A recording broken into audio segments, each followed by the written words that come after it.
Pressure on your pilots, made out that helicopter they're shooting at.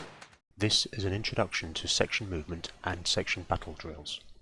The scenes in this video are designed to give you a basic understanding of the formations, together with their advantages and disadvantages. The section commander should decide what formation the section will travel in, depending upon ground, visibility, direction from which enemy fire is expected, the need for control by the section commander, the need for producing the maximum fire with a minimum delay. Single file is useful for following linear features such as hedges, ditches, walls and narrow tracks. Each man must follow in the path of the leading man. The advantages are that it is least vulnerable to fire from a flank, it is useful for moving along linear features such as hedges or ditches which give cover, it is good for control on a very dark night or in dense forest or jungle. The disadvantages are that it is bad for fire production to the front, it is vulnerable to frontal fire, it is bad for observation to the flanks as people tend to allow their eyes to rest on the person in front of them, and the passage of command and information is slow.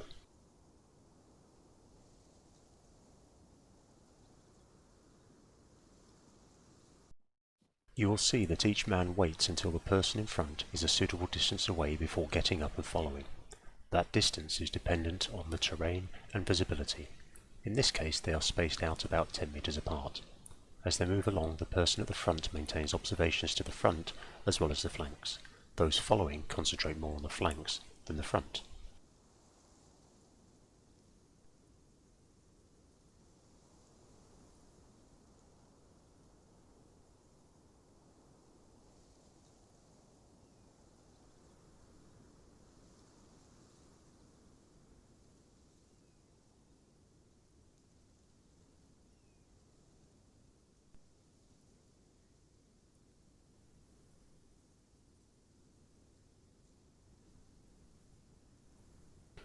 Whenever they come to a halt, the section gets into the kneeling position.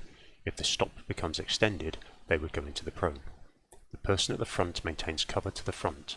The next person then turns to face one flank and covers that. The rest of the section then alternate which flank they are covering until the last man who covers the rear.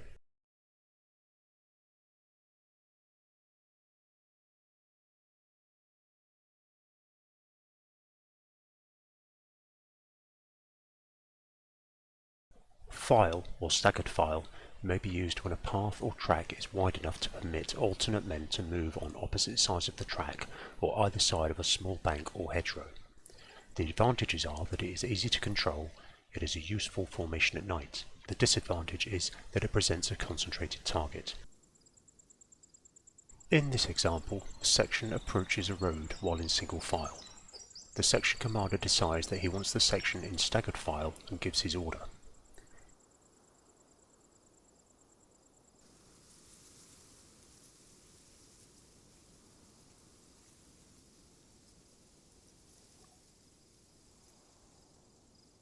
As he has decided to have Delta fire team on the right, that fire team has to make its way through the section so that the first man of the fire team is the second man in the file. Another option would have been to have Charlie at the front and Delta at the rear.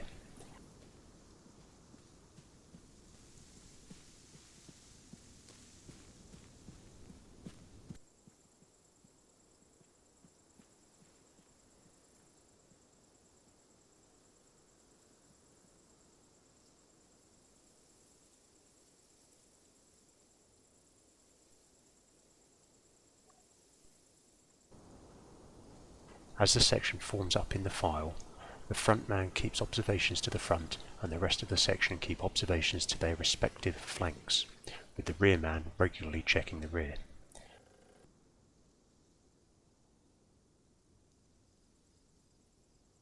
As with single file, if the section comes to a halt, they go to the kneel and observe their respective flanks with the front man covering front and the rear man covering the rear. Arrowhead is probably the best for moving on a broad front in open country. If there is only one machine gun available, it is positioned on the flank most likely to be attacked. The advantages of Arrowhead are that it is easy to control and it gives very good all-round observation and protection. The disadvantage is that if it is too concentrated, it presents a vulnerable target. In this example, the section commander has determined that he wants Charlie fire team on the left and Delta on the right. As the section is still moving, the Delta fire team need to run into their positions.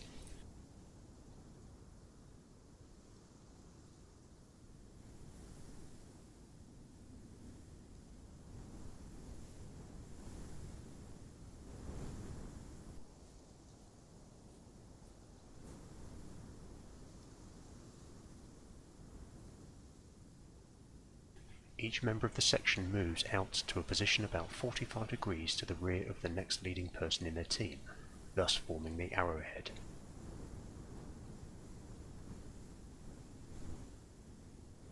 Another way of creating the formation would be for the leading person to go to ground, and each team member moves to their respective position until the Arrowhead is formed.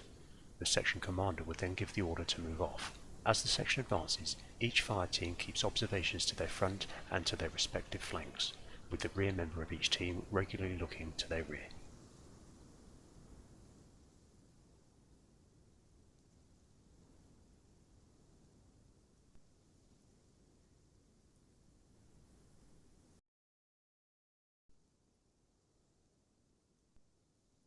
In this scenario, the section commander has decided that he wants the section in line formation or extended line, with Charlie fire team on the left and Delta fire team on the right. Having given the order, Charlie fire team moves up to a position level with the front man.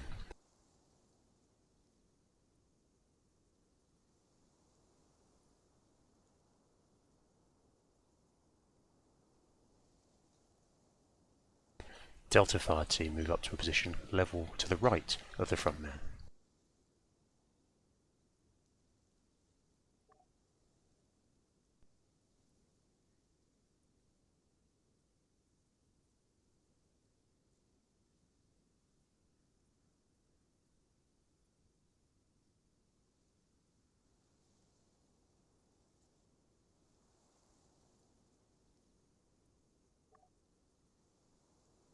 An alternative way of forming this would be for the front man to go to ground, whilst the remainder of the section move into formation, and then, on the section commander's order, the section moves off in extended line.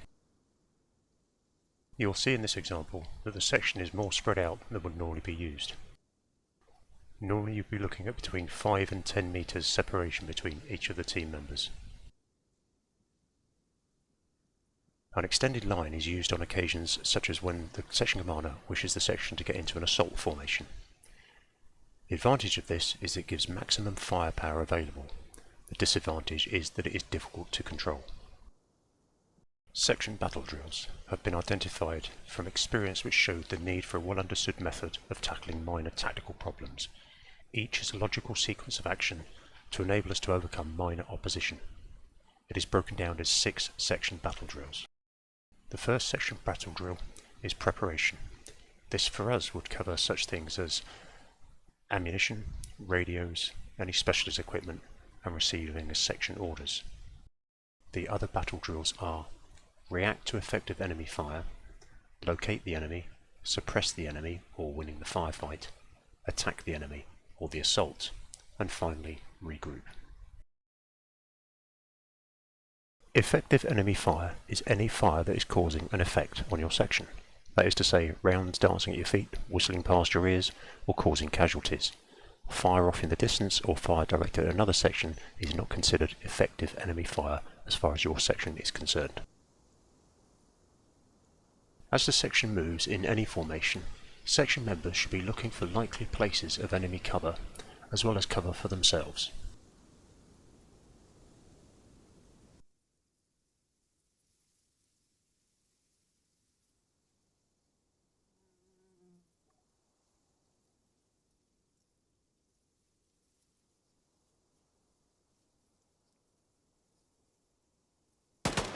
When you come under effective enemy fire, the drill is to fire 2 shots in the direction that you believe the fire to be coming from. Take cover and then return appropriate fire to where you believe the enemy to be.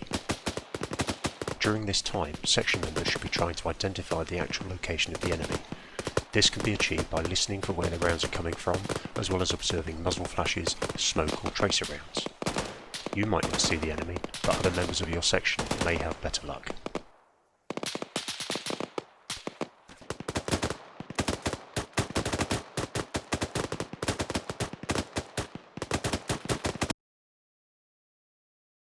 Having located the likely position of the enemy, the section commander gives a fire control order to bring the full section's fire onto that location. The idea is to put sufficient accurate fire down to have more rounds going towards the enemy than are coming towards you.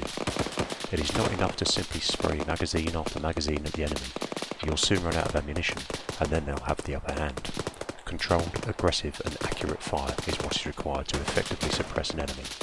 He has to feel the crack and hear the whiz of rounds overhead for him to feel his life is in danger, get his head down and allow your section to move and neutralise them. Commanders at this stage should conduct a battle assessment to determine if his section is able to further engage, or if it is wiser to call support or retreat from the engagement. An ammo count from the section will help his assessment. Once he has completed his assessment, he will then formulate a plan. Having completed his assessment and formulated his plan, the section commander informs his section of the plan. In this scenario, he has decided to take Charlie Fire Team left flanking through the woods. Once smoke has gone out, Charlie peel left and enter the woods. The first man on the right of the fire team gets up, fires 2 shots and runs around the back of the fire team, leading off. Each man then follows as his predecessor passes. During this time, Delta Fire Team continue with suppressive fire.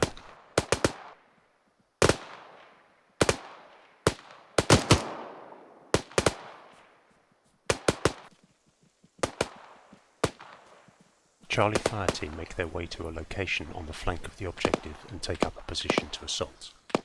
In this scenario, the leading man has gone to ground first, and the remainder of the fire team leapfrog him to their respective positions. An easier approach is for the whole fire team to make their way to a position on the flank, then turn and face the enemy location without the need to leapfrog.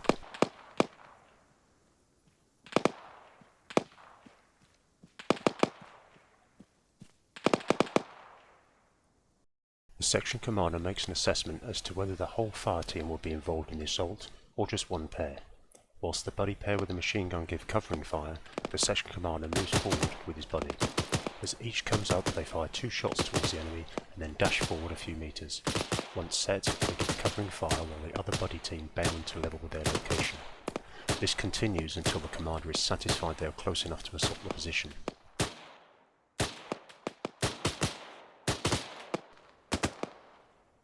During this time, Delta Fire Team maintain suppressive fire on the enemy, switching fire as the assault goes in.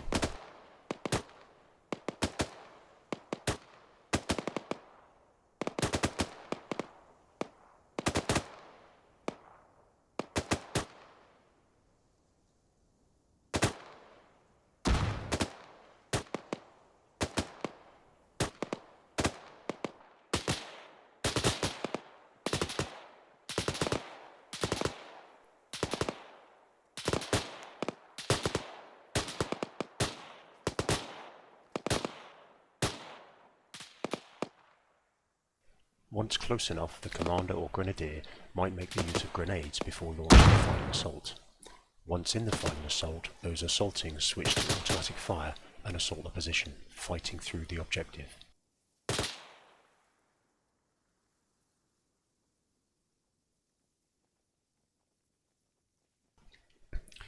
It is imperative at this stage that any wounded or killed soldiers are left on the field until the strong point or enemy position is obtained.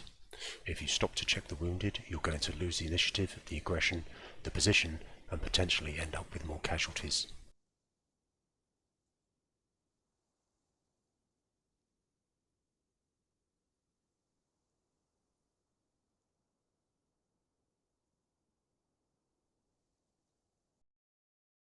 Once the assault is over, the section commander orders a regroup. Delta Fire Team make their way along the same route that Charlie took in the assault. This is the proven route and avoids minefields, IEDs and other enemy. The regroup is the final stage in which you assess your situation before carrying out your next orders or shortly after an engagement. While the section commander is sending his sitrep, awaiting orders or formulating the next part of the plan, the Delta Fire Team leader is responsible for protection, all-round defence, ammunition, check state and redistribute, casualties, ensure first aid or medivac for the more serious, equipment, check all equipment, arrange recovery of vehicles, search any enemy dead or captured, dig in. If the wait is likely to be for more than 20 minutes or you'll be setting up a defensive area, especially in open ground. And finally, orders. All team members must wait for any and all orders before moving out of positions, unless absolutely necessary.